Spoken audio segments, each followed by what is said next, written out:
In this lesson, we will learn how to create a bulleted list.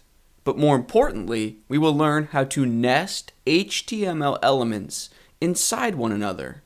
Here we are in a text editor, and let's imagine that we would like to create a web page with a heading that reads My Grocery List, and then a bulleted list below that.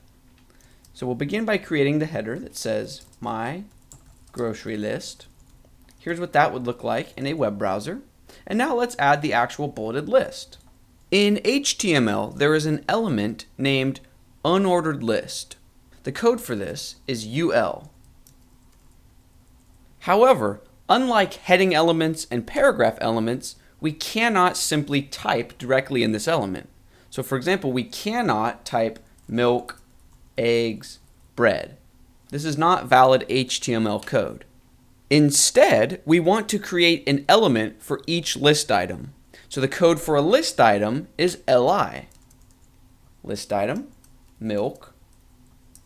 List item, eggs. List item, bread. So if I save and refresh in my web browser, you can see we now have a bulleted list. This marks the first time in the course that we have seen one element nest inside another. This is a big moment because nesting elements is an essential part of writing clean, well-structured, semantic HTML. If you recall, in an earlier lesson, I mentioned that creating HTML elements was like making sandwiches. We have a start tag, which is a piece of bread. We have the content, which is the meat or the peanut butter and jelly. And then we have a closing tag, which is another piece of bread. But once we start thinking about the entire page, our entire document, I think it's helpful to think of Russian stacking dolls. The dolls where one doll fits inside another, and fits inside another, which fits inside another, so on and so forth. In HTML, one element can stack inside another to create well-structured code. For example, we know that list items nest inside an unordered list, but we can also include a secondary list inside one of these list items. That was a lot of words to throw around. Let's see it in action. So for example, what if we wanted to buy different kinds of bread at the store?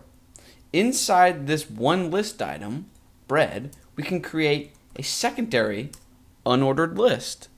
And then within this UL element, we can create list items. So cinnamon raisin bread. New list item, sourdough bread. New list item, whole wheat bread. Now if we save and then head over to the browser and refresh, we can see that the structure of our HTML code has been put into action. We have a sublist indented from bread. Let's think back to the Russian stacking doll analogy for a moment, and as a quick exercise, let's follow the ancestry of sourdough bread. So in our code, we can see that sourdough bread is a list item, which fits inside this unordered list element. This unordered list has a direct parent of this list item for bread. That list item has a direct parent of the main unordered list element.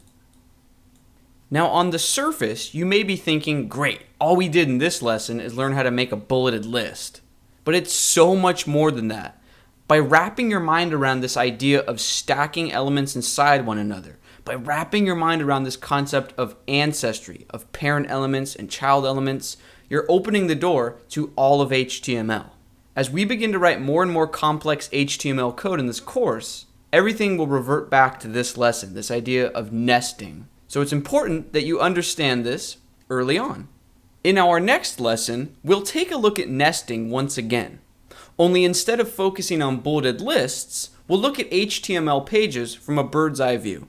I'll see you in the next lesson.